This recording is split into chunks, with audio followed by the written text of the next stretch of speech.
जो हाल मिसकी मकुन तगाफुल दुराए नैना बनाए बतिया कि ताने हिजरा न दार में जा न लेहू काहे लगाए चतिया।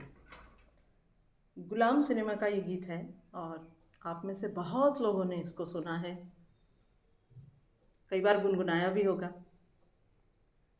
कईयों के मन में ये संदेह भी हुआ होगा कि भला हिंदी सिनेमा के गीत में ये किसी अलग ही भाषा की दो पंक्तियाँ क्यों हैं। पर हम लोग कभी उस चीज़ का ज़्यादा विचार नहीं करते, क्योंकि स्वर संयोजन इतना सुंदर होता है कि वो सुनते सुनते हम ये भूल ही जाते हैं कि वाकई वो पहली दो लाइनें कौन सी भाषा में थी और क्या उसका अर्थ था। एक और ऐसा ही गीत हम लोगों में बहुत प्रचलित है और अक्सर लोग उसको भी गुनगुनाते रहते हैं। छाप तिलक सब छोड़ी तो से नैना मिलाए।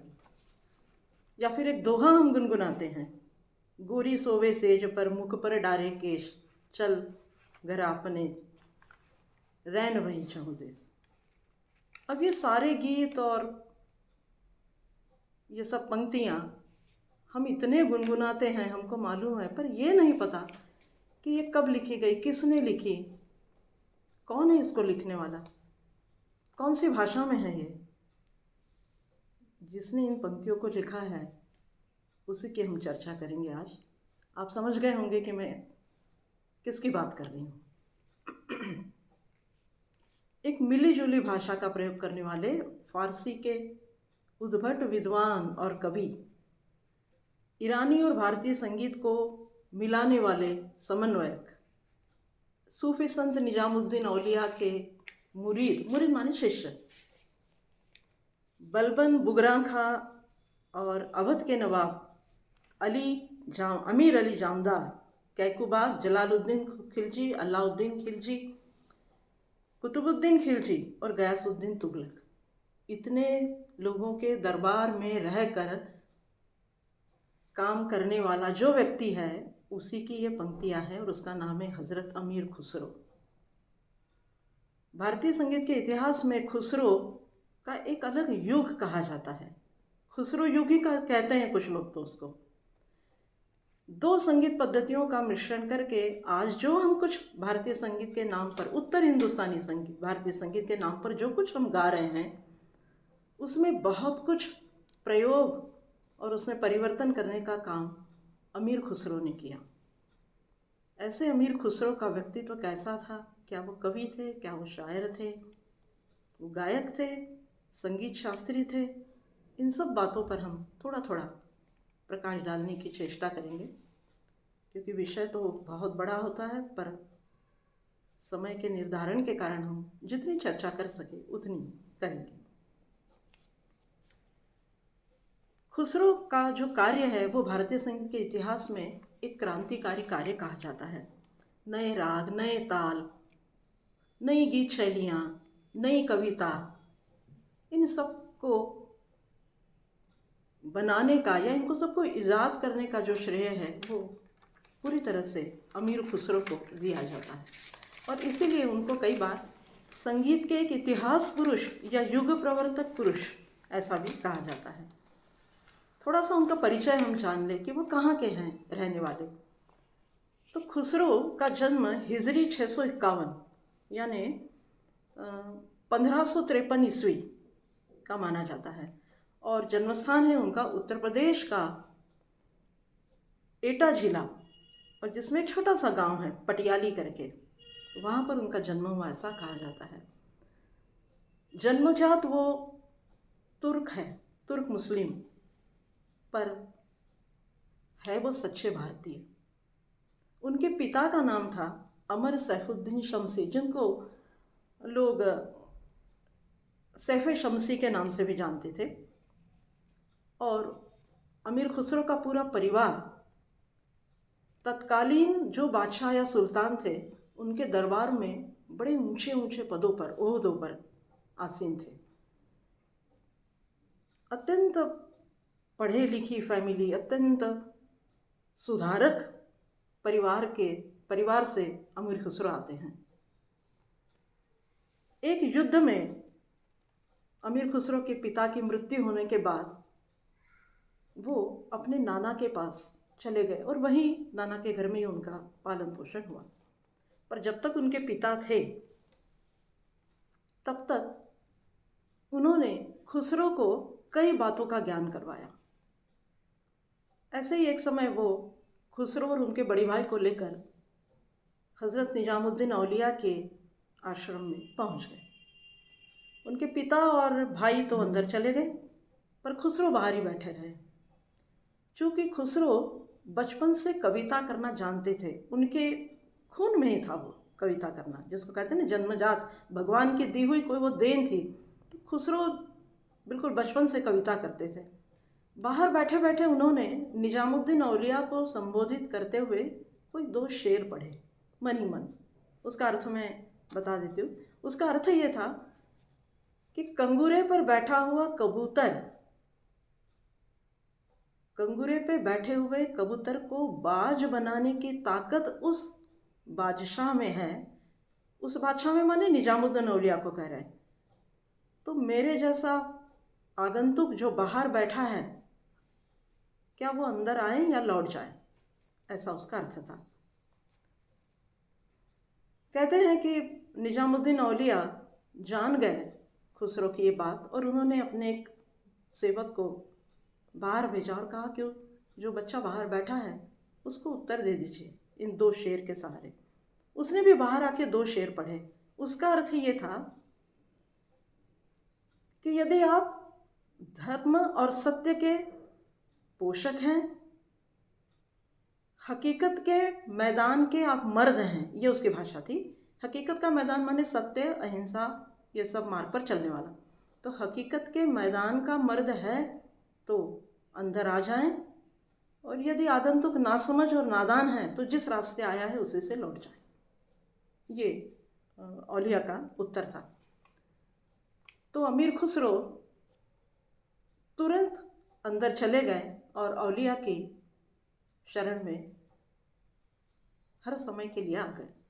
अपना माथा टेक दिया उनके सामने और औलिया के मुरीद बन गए। यहाँ से खुसरो का सूफी पंथ में प्रवेश ऐसा हम मान सकते हैं। जो हम आजकल सूफी संगीत सुनते हैं या आज हम सूफी संगीत की जितने प्रकारांतर सुनते हैं, उन सबको आरंभ करने का श्रेय यदि किसी व्यक्ति को दिया जाता है तो वो केवल और केवल हज़रत अमीर खुसरो को है। उसकी शुरुआत आप यहाँ से मान सकते हैं। हालांकि उनके पहले निजामुद्दीन औलिया और ख्वाजा मोइनुद्दीन चिश्ती, जिसको आजकल हम अजमेर शरीफ के नाम से जानते हैं, तो उन दोनों ने भी इस तरह की रचनाएं करना आरंभ किया था देशी भाषा में। उस समय की देशी भाषा जो है वो कहलाती थी हिंदवी। अनेक संगीत के विद्वानों का ये मत है कि हिंदवी जो है वो अमीर खुसरो की देन है, और कुछ लोग तो ये मानते हैं कि हिंदुस्तानी ये शब्द भी खुसरो का ही इजाद किया हुआ है। पर खुसरो ने स्वयं लिखा है कि मेरे पहले इस भाषा में औलिया और ख्वाजा मोइनुद्दीन चिश्ती की रचनाएं भारत में गाई जाने लगी थी। मतलब सूफी संगीत का जो आगाज़ है वो चिश्तिया संप्रदाय में पहले से ही हो गया था। हालांकि इस्लाम में संगीत से उपासना करना मान्य नहीं है, पर सूफी पंथ ऐसा है जो भारतीय कीर्तन प्रणाली से इतना ज़्यादा प्रभावित हो गया था कि उसने अपने पंथ में संगीत से ईश्वरोपासना आरंभ कर दी थी। उसी के चलते ख्वाजा मोइनुद्दीन चिश्ती ने सूफी संगीत यानी ऐसे छोटे छोटे पद बनाकर भगवान के समक्ष गाना, मज़ारों पर और खानकाहों में इस तरह का संगीत उन्होंने शुरू कर दिया था। और वही चीज़ निजामुद्दीन औलिया मतलब खुसरो के गुरु ने भी उसी तरह से इस तरह का गायन शुरू कर दिया था। पर उस भाषा को साहित्यिक भाषा बनाना या काव्य की भाषा बनाना या संगीत के पदों की भाषा बनाने का श्रेय जो दिया जाता है वो अमीर खुसरो को दिया जाता है। तो वो क्या है, वो कौन सी भाषा है और वो कौन सा संगीत है जो आगे चलकर उत्तर हिंदुस्तानी संगीत में परिवर्तन करने वाला सिद्ध हुआ, उस चीज़ को हम थोड़ा सा भाषाविद खुसरो या खुसरो की भाषा या खुसरो का काव्य, इसके तहत अब थोड़ा सा जानेंगे। खुसरो ने अनेक बादशाहों और अनेक सुल्तानों के साथ काम किया। ऐसा कहते हैं कि 7 बादशाह और 7 मतलब बादशाह और सुल्तान मिलके ऐसे 7 शासक थे जिनके दरबार में खुसरो कार्यरत थे। और मज़े की बात यह है कि उनके दरबार में खुसरो कवि या संगीतज्ञ के रूप में कार्यरत नहीं थे, वो फौज में थे, सेनापति। खुसरो माने हुए सेनापति थे, पर तत्कालीन बादशाह जो थे वो संगीत के बड़े द्वेष्टा थे। पर कभी खुसरो ने दरबार में ये बादशाहों को महसूस नहीं होने दिया कि वो बड़े ऊंचे दर्जे के कवि और संगीतज्ञ हैं। दरबार के बाहर खुसरो कवि है, संगीतज्ञ हैं, और दरबार के अंदर खुसरो फौजी है, सेनापति है, दरबारी कामकाज करने वाले विद्वान व्यक्ति है। बहुआयामी व्यक्तित्व का धनी जिसको हम कहते हैं, वैसे खुसरो है। पर खुसरो ने कभी गफलत नहीं की कि दरबार का काम और संगीत और भाषा या संगीत और कविता, इन दोनों का कभी मिश्रण खुसरो ने दरबार में बादशाह के समक्ष तो भी होने नहीं दिया। जब खुसरो अपने गुरु के पास होते थे तब वो सूफी पंथ के मुरीद होते थे, जब वे जन सामान्य में होते थे तब वो कवि थे, संगीतज्ञ थे। ये दोनों रूप उनके सामान्यों के लिए थे। अब कैसी भाषा है खुसरो की, उस पर हम थोड़ा सा विचार करेंगे। खुसरो की जो भाषा है उसको खड़ी बोली के जनक, हिंदी की जो खड़ी बोली है उसके जनक कहा जाता है। काव्यात्मक भाषा बनाना किसी बोली भाषा को, इसका श्रेय भी खुसरो को दिया जाता है। और खुसरो अपनी ईजाद की हुई उस भाषा को हिंदवी कहते हैं। अब क्या है हिंदवी? खुसरो ने यह कहा है कि संगीत के पदों की जो भाषा है वो भी हिंदवी है। तो कैसी है वो भाषा? तो उसने कहा कि मध्य देश की जो भाषाएं हैं जो बोली जाती है वो सब हिंदवी के अंतर्गत आती है। हिंदवी वैसे फारसी शब्द है और उसका अर्थ होता है भारतीय। भारतीयता को हिंदवी कहा जाता है। उनकी एक पुस्तक है नूह सिपहर, तो उसमें उन्होंने एक पद लिखा है, उसमें इस बात का जिक्र है। वो कहते हैं, सिंधी, लाहौरी, कश्मीरी और कबरी, घोर, समंदरी, तिलंगी और गजर, मोबरी, गोरी, बंगाली, अवध, देहाती, पीरांश, इंद्र, हमाहद, ई हिमा, हिंदुइस्त, जैया में, कोहन, आमा, बकारस्त, बहर, गोन, सुखन। ये फारसी में। इसका अर्थ है सिंधी, लाहौरी, बंगाली, कश्मीरी, समंदरी, तिलंगी माने तेलुगु, गजर माने गुजरी, देहात माने गांव में बोली जाने वाली, और ये सारी भाषाएं हिंदवी के अंतर्गत आती है और भारत के अलग अलग प्रांतों में ये भाषाएं बोली जाती हैं। पर इन सब जुबानों का अर्थ उन्होंने ये कहा है कि ये वो जुबानें हैं, मतलब जुबानें माने भाषा, ये वो जुबानें हैं जो गैर आर्याई हैं। गैर आर्याई का मतलब होता है जो संस्कृत नहीं है, संस्कृत के इतरत्र जो भाषा है वो सारी हिंदवी भाषाओं के अंतर्गत आते हैं। उसने कहा कि लोग इसी भाषा में संवाद करते हैं अपनी अपनी जगह में, और इसी जबान को आगे चलकर हिंदवी, हिंदी, हिंदुस्तानी, दहलवी, दक्किनी, ज़बान हिंदुस्तान, तुर्कों की बोली, और अंत में यही उर्दू बन गई। ये है हिंदवी। अब उसने कहा कि हिंद के हर सूबे, हिंद माने भारतीय, कि हिंद के हर सूबे की बोली अलग अलग है। आज भी हम जानते हैं हर सूबे की बोली अलग है। हम 4 कोस पे पानी बदलता है, 4 कोस पे हमारी बोली भाषा बदलती है भारत की, ऐसा कहा जाता है। वही चीज़ खुसरो ने इतने वर्ष पहले, इतनी शताब्दियों पहले की कर दी है कि भारत में हर सूबे की बोली अलग है। अब इस बोली भाषा को, इस हिंदवी को खुसरो कहते हैं कि ये मेरी मातृभाषा है। हिंदवी को खुसरो अपनी मातृभाषा कहते हैं। और फिर कहते हैं आगे कि मुझे मेरी मातृभाषा पे बहुत गर्व है, मुझे उस हिंदवी का बहुत अभिमान है, मुझे हिंदवी से बहुत प्रेम है।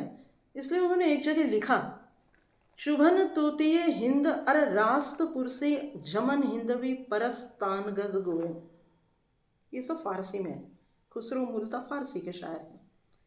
उसका तुर्क हिंदुस्तानियम मन हिंदवी गोयम शुआब शकरे मिस्त्री नदारत कस अरब गोयम सकुन।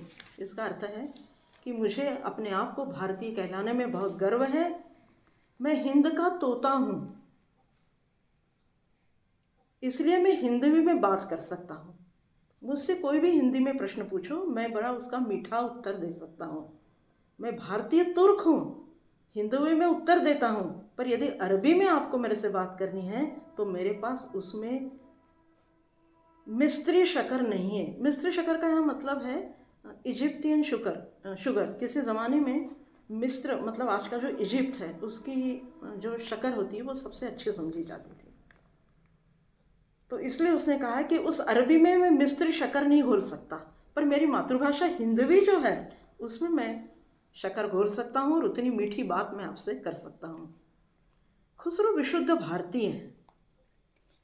अपनी पुस्तक में उन्होंने बड़े अभिमान से कहा कि अन्य देशों से भारत बहुत अच्छा है, भारत बहुत श्रेष्ठ है। क्यों? लोगों ने पूछा क्यों आप भारत को श्रेष्ठ मानते? तो उन्होंने आगे ये कहा, भारत इसलिए श्रेष्ठ है कि बहुत अच्छा कलाम कहने वाला माने बहुत अच्छी कविता करने वाला, कि बहुत अच्छी कविता करने वाला खुसरो इसी भारत का बाशिंदा है। इतना उनको भारतीय होने पे गर्व है। अपनी पुस्तक नू सिपर में उसने लिखा है कि भारत की जलवायु, यहाँ के पशु पक्षी, यहाँ की प्राकृतिक संपदा, यहाँ की धार्मिक आस्थाएं, यहाँ का धार्मिक विश्वास, यहाँ के रीति रिवाज, यहाँ के उत्सव मेले, उनका होने वाला जश्न, उनका रंग, इन सब की प्रशंसा करते हुए उसने कहा है कि मैं इसकी तुलना स्वर्ग के उद्यान से करता हूँ। भारत इतना सुंदर है कि उसकी तुलना विश्व के किसी भी अन्य क्षेत्र से नहीं हो सकती। वो केवल और केवल स्वर्ग में जो उद्यान है, बाग बगीचे जो हैं, वो कितने खूबसूरत हैं, बस उससे ही उसकी तुलना हो सकती है। बहुत बड़ी बात खुसरो कह गए और इसीलिए अपने आप को वो भारतीय कहते हैं। अब खुसरो ने फारसी में लिखा, हिंदवी में तो लिखा, उर्दू में भी लिखा और खड़ी बोली में लिखा। पर विशेष बात यह है कि उनकी जो गज़लें हैं, उनकी जो अन्य कविताएं हैं, उनका जो अन्य साहित्य है, वो सब फारसी में है, पर संगीत में उनके जो पद हैं वो सारे हिंदवी में हैं। क्योंकि वो मानते हैं कि हिंदवी भाषा ही भारतीय संगीत के, उत्तर हिंदुस्तानी संगीत के पदों के लिए सबसे योग्य है। और इसलिए उन्होंने कई गीत ऐसे लिखे जो हिंदवी में हैं। बहुत बड़ी साहित्य संपदा खुसरो ने निर्मित की। यद्यपि वो आज उपलब्ध नहीं है, उनके नाम ज़रूर हमको मिलते हैं, पर उर्दू का इतिहास जानने वाले लोग ये कहते हैं कि करीब करीब 21 पुस्तकें आज भी उनकी मिलती हैं। कुछ नाम जो है मैं आपको बताती हूँ, और ख़ास बात यह है कि इन सारी किताबों में संगीत का संदर्भ है। अभी अलग बात है कि वो फारसी में होने का कारण हम उसका संदर्भ प्रयोग नहीं कर सकते, पर जो फारसी जानने वाले हैं वो ये कहते हैं कि खुसरो का कोई ग्रंथ, खुसरो की कोई किताब ऐसी नहीं है जहाँ हिंदुस्तानी संगीत का संदर्भ नहीं आया है। उनमें से जो खास उसमें संदर्भ आए हैं वो है तोहफत तुसिगार, नू सिपर, वस्तुल हयात, लैला मजनू, श्री फरहाद, तुगलक नामा आईने, सिकंदरी, गुरतुल कमाल, मनुल अनवार, बकीय नकिया, हश्त बहिश्त, तारीख दिल्ली, देवल रानी और खिजर खां, नाजुल फुतर, किरानुस्सादैन, खमसा, पजगंज, खजाइन, उल्फुतूर, रसाले एजाज या एजाज खुसूसी। हिंदुस्तानी संगीत में एजाज करके एक राग है, वो शायद फारसी के विद्वानों का कहना है कि वो शायद यहीं से कहीं से आया हुआ है। मिफ्ताह उल फुतह, अफजुल कवायद, निहायत उल कमाल, ये खुसरो के ग्रंथ हैं जो अभी तक मौजूद हैं, मिलते हैं, और सब में हिंदुस्तानी संगीत का जिक्र है।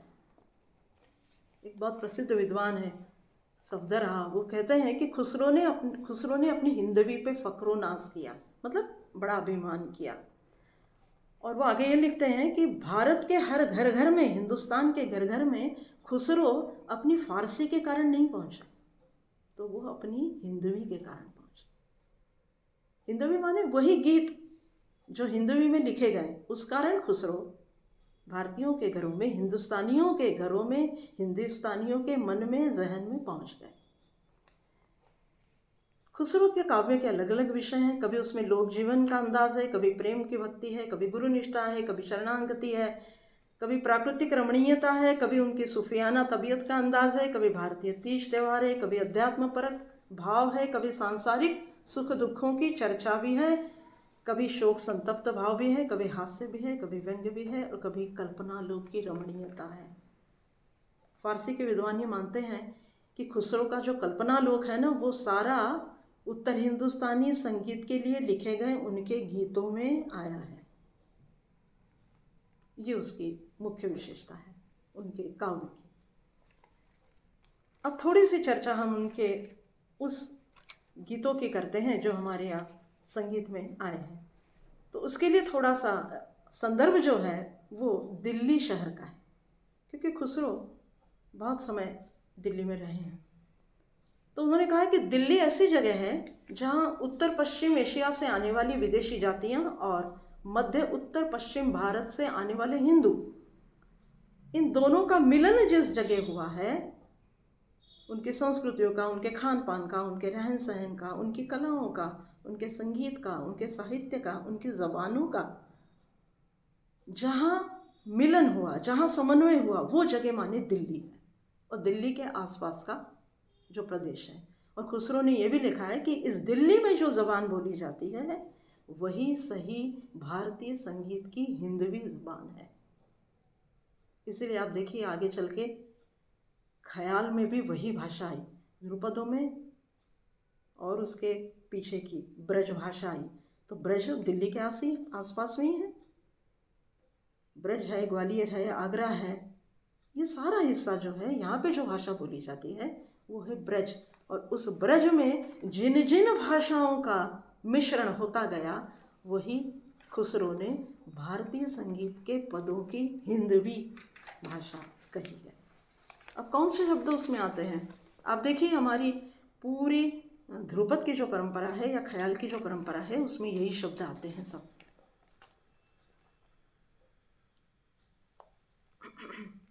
मटकी, गगरी, कंकरी, मोरी, सैया, अबीर, गुलाल, मुख, रंग, डारो, किन्नरो, ये सारे शब्द जो हैं ये ब्रज के हैं, और खुसरो ने इसी ब्रज के शब्दों को अपने गीतों में इस्तेमाल किया है।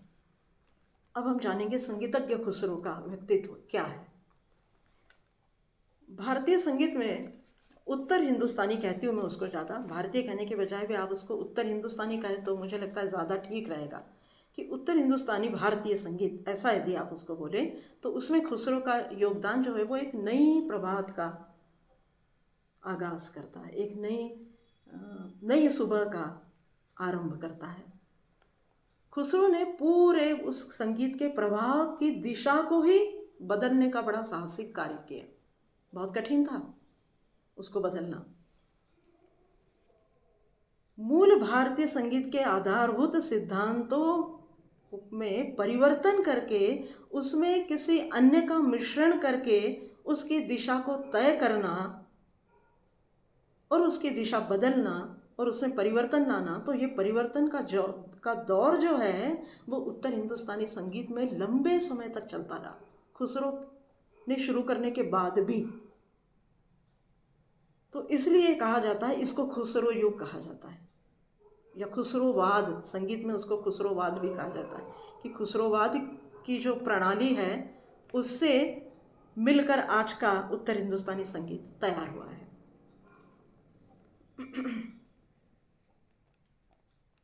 अब खुसरो ने जो संगीत हमारा बदला उसमें दो मत भारतीय विद्वानों में मिलते हैं।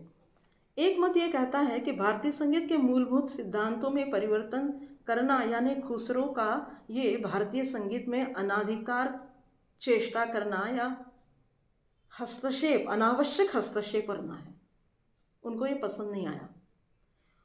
क्योंकि उन्होंने कहा कि भारतीय संगीत का जो मूल तत्व है, उसका जो प्राण तत्व है, भक्ति या अध्यात्म, उसको खुसरो ने भौतिकता की ओर मोड़ दिया, ऐसा उनका आरोप है। दूसरा भारतीय विद्वानों का मत है, वो ये कहते हैं कि नहीं, ऐसा नहीं है।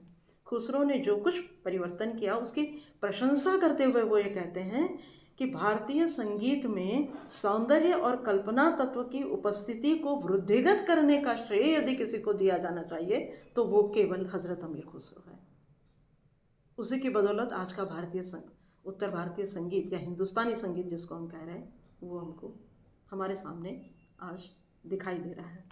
अब इन दोनों मतों में कुछ सत्य भी है और कुछ तो का परिणाम भी हम आज देख रहे हैं, पर मूलभूत फर्क जो है वो इन दो संस्कृतियों के कारण संगीत में हुआ है, एक मुस्लिम संस्कृति और दूसरी हिंदू संस्कृति।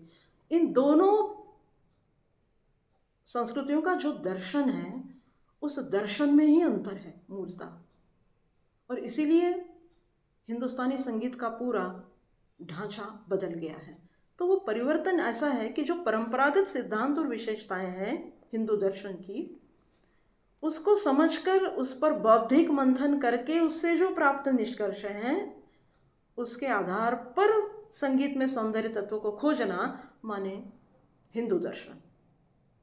और मुस्लिम संस्कृति के अनुसार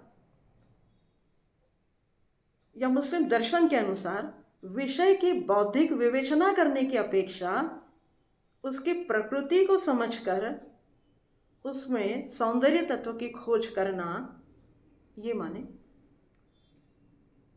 मुस्लिम दर्शन। दोनों का अंतिम तत्व एक ही है, सौंदर्यानुभूति और आनंद। खुसरो ने यही कार्य किया, खुसरो ने इन दोनों को मिला दिया।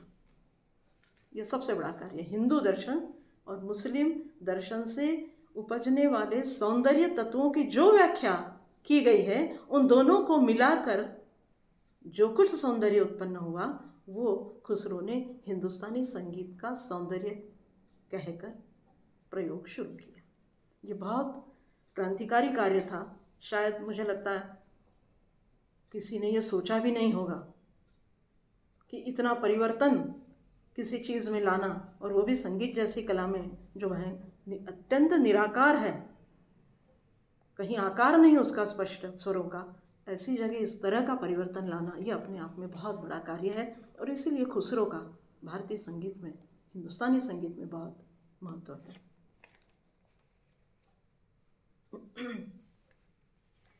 अब एक और खुसरोवाद के संबंध में अब हम भारतीय संगीत की चर्चा करेंगे।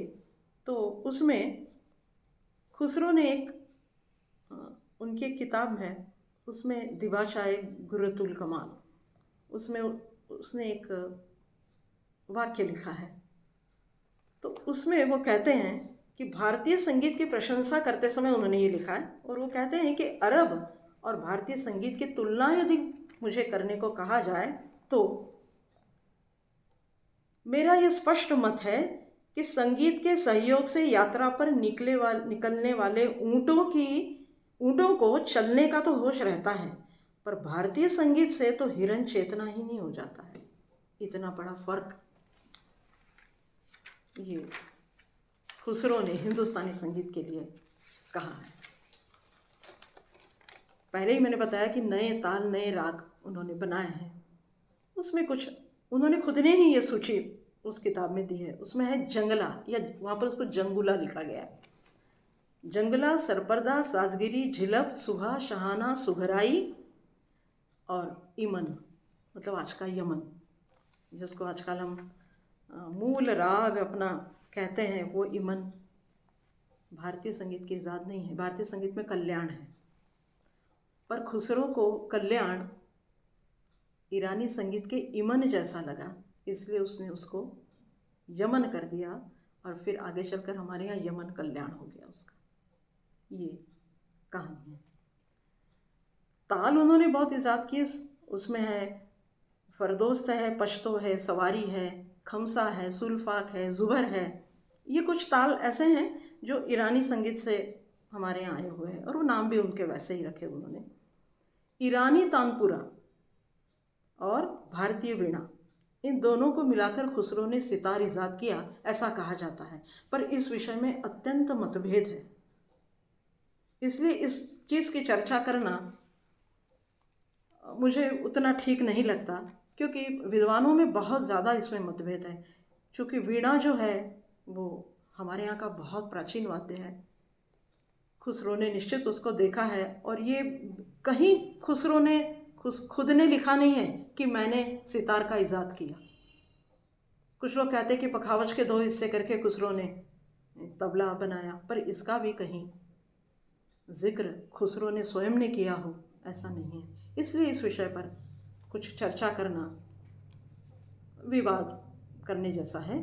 पर इतना मान लेना चाहिए कि खुसरो के उस हिंदुस्तानी शब्द और हिंदवी शब्द और उनके भारतीय संगीत से प्रेम और उसमें उनके किए गए परिवर्तन के दौर से ये सब निपजा होगा, ये हमको मान लेना चाहिए। और उसका जो सौंदर्य है जिसका आनंद हम आज भी ले रहे हैं, तो उसके लिए खुसरो को हमको धन्यवाद दे ही देना चाहिए। उस चाकचिक्य में या उस विवाद में पढ़ना हमारे लिए ठीक नहीं होगा, वो विद्वानों का विषय है। कुछ ईरानी चीज़ें खुसरो ने हमारे यहाँ के भारतीय संगीत में डाल दी, वैसी के वैसी डाल दी, और कुछ तत्व भारतीय संगीत के उन्होंने ईरानी संगीत में डाल दिए, क्योंकि खुसरो स्वयं ईरानी संगीत के भी बहुत अच्छे ज्ञाता थे।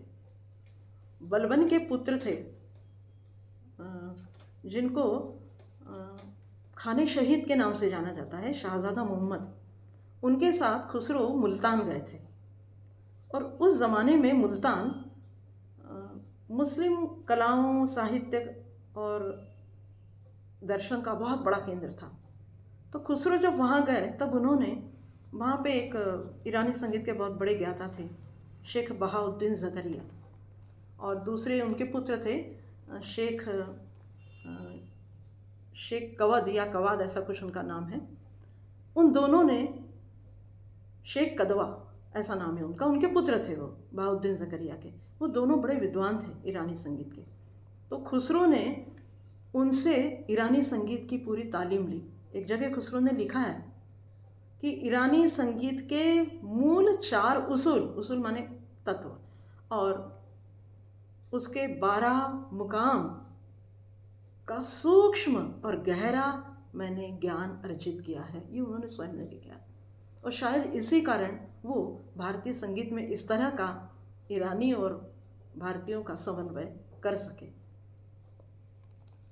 अनेक चीज़ें उन्होंने ईरानी संगीत की हमारे यहाँ लाई और हमारे यहाँ की उधर कर दी।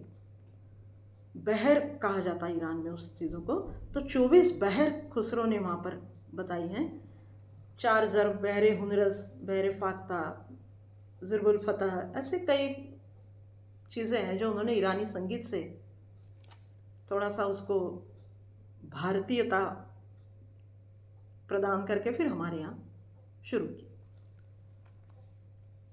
एक और उनका कार्य है, वो है कि भारतीय संगीत में या सूफी संगीत में वैष्णव परंपरा या वैष्णव रंग को लाना, और उसमें उन्होंने कई बंदिशें लिखी।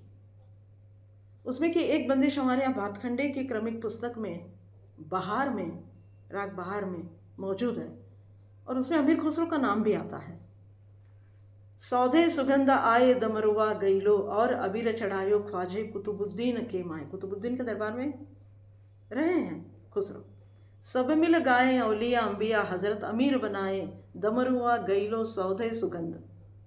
ये बंदिश हमारे यहाँ मौजूद है, कई लोग गाते भी हैं इसको। अप्रचलित है थोड़ी सी बंदिश, पर मौजूद है, दरबारी में है हमारे यहाँ। तोहे दरबार निजामुद्दीन औलिया, शेख फरीद गंज शकर के लाडिले, साथ सखी मिल गाए मुबारकी, ख्वाजे मोइनुद्दीन के दरबार। ये सारी हिंदवी भाषा है, ये बंदिश है भातखंडे की किताब में। झिलफ में क्रमिक 6 में एक बंदिश है, मैं तो ऐसे रंग में रंगई देखियाँ हजरत निजामुद्दीन औलिया के घर काजे, मैं तो ऐसे रंग रंगिया। ये वैष्णव रंग का असर उन पर है। पूर्वी में क्रमिक दो में पूर्वी राग में बंदिश है उनकी। पीर निजामुद्दीन औलिया सब मेरी इच्छा, करो भरपूर पीर। दूसरी एक बंदिश है, चरण परसत एरी आनंद, ऐसो पीर जरा जर बकसन निजामुद्दीन औलिया है धन धन। एक और बंदिश है, ए मखदुम साहिब विलायत सब विध लायक। ये भी बंदिश खुसरो की, नाम खुसरो का नहीं आया है, नाम छाप नहीं आए, क्योंकि हमारे यहाँ संगीत में ऐसा है ही, तोड़ मरोड़ कर आधा अधूरा गाने का हमारे यहाँ रिवाज ही है। ये सारी बंदिशें, इनकी सारी भाषा देखकर आप ये समझ सकते हैं ये सब हिंदवी है, ये खुसरो की रचित है। कुछ जगह खुसरो का नाम आता है, पर और वो भी बंदिशें हमारे यहाँ कहीं ना कहीं किसी न किसी घराने में आज होंगी, पर किसी संगीतज्ञ ने उसका उल्लेख नहीं किया है। पर उर्दू और फारसी के विद्वानों ने ज़रूर उसका उल्लेख किया है, और उन्होंने ये लिखा है और वो पद उन्होंने दिए कि हज़रत निजामुद्दीन औलिया पीर मशायक नूर आन पड़े दरबार तुम्हारे, खुसरो पर कृपा करो। ये एक बंदिश है। जय जय निजामुद्दीन जगतारन, तापर नैन प्राण करो अर्पण, खुसरों के प्रभु अहमद के पुत तन मन धन सब करो निछावर। ये सब बंदिशें हमारे यहाँ मौजूद है, पर ढूंढने का ना ही हमको, खोजने का हमको समय है, हम आधा अधूरा गा रहे हैं। ब्रज में खुसरो ने, ब्रज की जो उनकी माँ ब्रजवासी हिंदू थी, इसलिए ब्रज के कई शब्द, उनका बचपन भी उनके नाना के यहाँ गुजरा, इसलिए वो सारी भाषा ब्रज की उनको अवगत थी। इसलिए उन्होंने अपने कई पदों में ब्रज को, भाषा को भी लिखा। बिन के पंछी भये बावरे, ऐसी बीन बजाई सावरे, तार तार की नाद निराली, झूम रही सब बीन की डारी, पनघट की ये नारी ठाड़ी, भूल गई खुसरो पनिया भरन की। अब आप बताइए, ख्याल की भाषा में और इस भाषा में क्या अंतर है? मतलब कई बार ये महसूस होता है कि सदारंग ने जिस भाषा का उपयोग ख्याल में किया, उसका मूल जो है वो खुसरो की इन गीतों में, हिंदवी में लिखे गए गीतों में छुपा हुआ है। इसलिए खुसरो का कार्य उत्तर हिंदुस्तानी संगीत में बड़ा क्रांतिकारी कार्य है। हिंदुस्तानी संगीत की दिशा को मोड़ने का, किसी अलग दिशा में, किसी अलग धारा में उसको तब्दील करने का कार्य जो है वो खुसरो का है। अब खुसरो ने कई गान शैलियाँ भी ईजाद की। उसमें मुख्य जो है वो है मरसिया, कव्वाली, सखियाँ, मुकरियाँ, कौल, कव्वाली, कलबाना, नक्शगुल और नात। ये सारी उनकी रचना नहीं, सारी उनकी गान शैलियाँ हैं। उनमें से मरसिया जो है वो एक शोक सूचक गीत है, इसलिए उसका कोई बहुत ज़्यादा उत्तर हिंदुस्तानी संगीत में प्रचार नहीं है, पर खुसरो मरसिया लिखने में बहुत सिद्धहस्त थे। मृत्यु के प्रसंग पर जो नकारात्मकता उत्पन्न होती है, उससे थोड़ा परे होने के लिए ये मरसिया या ये शोक गीत, जिसको हिंदी में आप कहेंगे, वो गाया जाता है। ऐसा कहते हैं कि बलबन सम्राट, उनके पुत्र की मृत्यु होने के बाद उन्होंने आग्रह किया था खुसरो से, तो खुसरो ने इतना सुंदर मरसिया रचा, और ऐसा कहते हैं कि वो इतना सुंदर गाया कि बलबन रो पड़े, और उसके 3 दिन बाद उनका भी प्राणांत हो गया। इस कदर खुसरो का गायन था, ऐसा कहा, ऐसा फारसी और उर्दू के अनेक ग्रंथों में ये हमको मिलता है। कव्वाली ज़रूर हमारे यहाँ संगीत में बहुत ज़्यादा गाई गई, और आज भी वो मज़ारों पर गाई जाती है। हालांकि उसका प्रकार और उसकी शैली बहुत कुछ बदल गई है। खुसरो ने जो गाई होगी उस तरह की वो आज नहीं है, पर जो सिलसिला है उसका, मतलब प्रश्न उत्तर और प्रत्युत्तर, ये कव्वाली का आकार होता है, तो ये खुसरो का इजाद किया हुआ है। इसलिए कव्वाली खुसरो ने इजाद की, और उस कव्वाली की भाषा भी वही थी उस समय, हिंदवी। इसीलिए हमारे यहाँ संगीत में कव्वाल बच्चों का घराना जो कहा जाता है, उसकी जड़ यही है, खुसरो की इसी कव्वाली और इसी हिंदवी भाषा में है।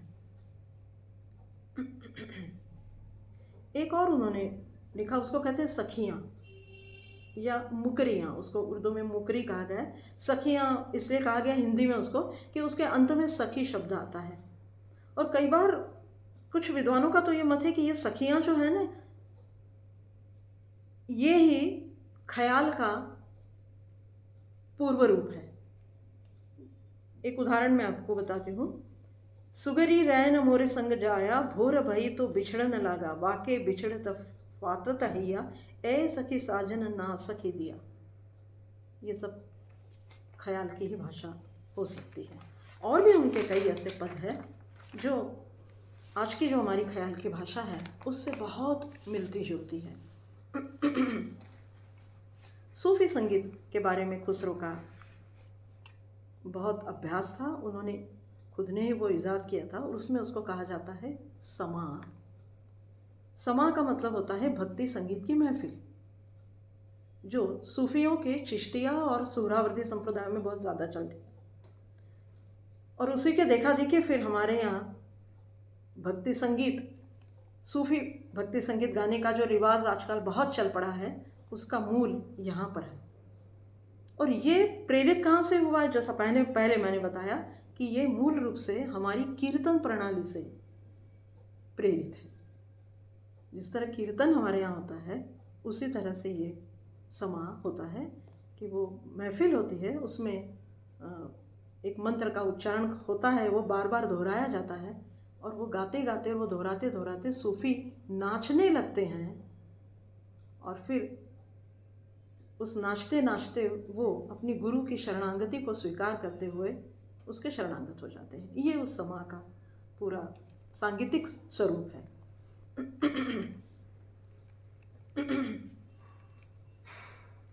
अब खुसरो चूँकि प्रयोगवादी हैं, इसलिए उन्होंने संगीत में बहुत प्रयोग किए, काव्य में भी बहुत प्रयोग किए।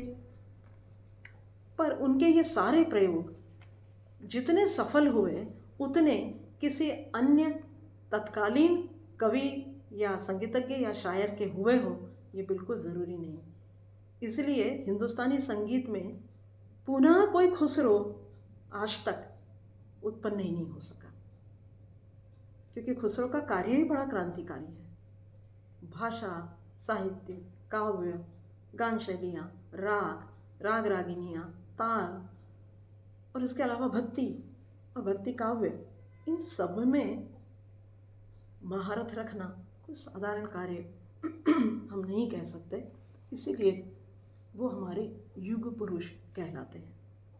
दरबार में रहे, अपनी पूरी ज़िंदगी में वो दरबार में रहे, साथ साथ बादशाहों और सुल्तानों के दरबार में रहे, पर कभी दरबारियत अपने पर हावी नहीं होने दी खुसरो ने। दरबार की शानो शौकत कभी खुसरो पर हावी नहीं हुई। दरबार में वो अलग थे, बाहर वो अलग थे। कभी संगीतज्ञ रूप उनका बाहरी रहा और उनका दरबारी रूप जो है वो केवल दरबार तक ही सीमित रहा। दरबारी शानो शौकत भी उनको कभी प्रिय न रही। बहुत सादा जीवन व्यतीत करने वाला व्यक्ति। उनके जो चरित्र लिखे गए उसमें कई लेखकों ने उर्दू और फारसी के ये लिखा है कि इतना सादा जीवन व्यतीत करने वाला व्यक्ति है, चाहे तो वो इतने ऊंचे ओहदे पर काम करता था दरबारों में कि बड़ी शानो शौकत से रह सकता था, पर बिल्कुल सामान्य भारतीय की ज़िंदगी खुसरो ने बिताई। कभी शानो शौकत हावी नहीं हुई। दीवाने खास वो ज़रूर रहे दरबारों में, पर भारतीयों में वो दीवाने आम बनकर ही रहे, ये हमको मानना चाहिए। एक सुंदर उनकी कविता है उनके ऊपर लिखी गई, वो पढ़कर हम इस का समापन करेंगे। खुसरो का पूरा व्यक्तित्व और खुसरो की पूरी शायरी और उनका संगीत, उन सब के लिए जो सम्मान भारतीयों में है, उसके ऊपर लिखी गई ये कविता है। मूल कविता शमीम किरहानी करके उर्दू के लेखक हैं, उनकी है। और उर्दू आजकल मासिक पत्रिका जो है, नवंबर 1974 में ये कविता उनकी उसमें छपी थी। उसका अर्थ उन्होंने चूँकि वहाँ पर दिया था, इसलिए मुझे वो बहुत अच्छी लगी। जो विद्यार्थी हैं या जिनको बड़े संक्षेप में समझना है खुसरो को, तो वो जान सकते हैं। कि वो क्या है।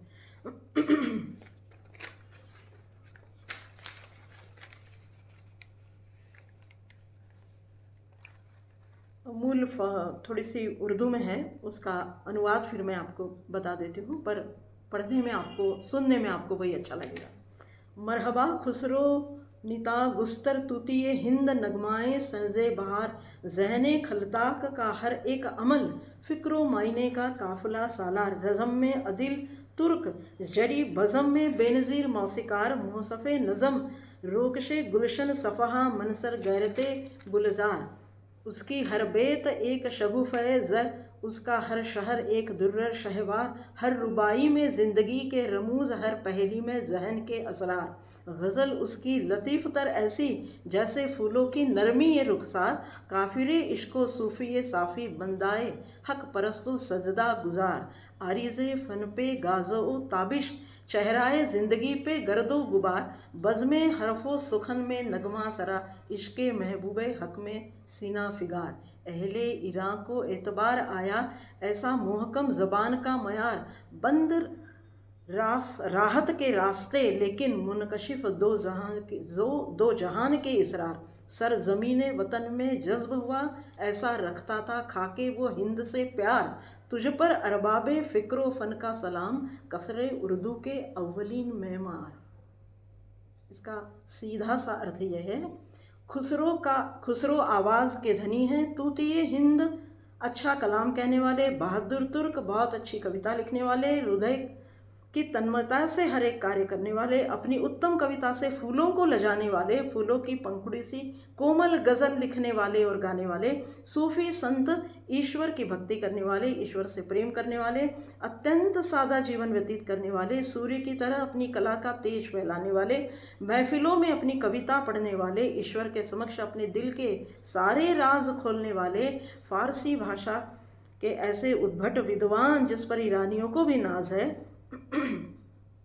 ऐशो आराम की ज़िंदगी होने पर भी अत्यंत साधारण जीवन व्यतीत करने वाले, आम आदमी बनकर रहने वाले और हिंदुस्तान की मिट्टी, हिंदुस्तान की कला, हिंदुस्तान का साहित्य और संगीत से बेइंतहा प्यार करने वाले हैं, उर्दू की महफिलों को सम्मानजनक स्थान पर पहुंचाने वाले, हे खुसरो तुम्हें समस्त भारतीय कलाओं और दोस्तों का शत शत नमन। ये इस कविता का पूरा अर्थ है, पर उर्दू में इसलिए मैंने पढ़ा कि उसका मज़ा तभी आता है जब हम उसका अर्थ भी समझ सकते हैं।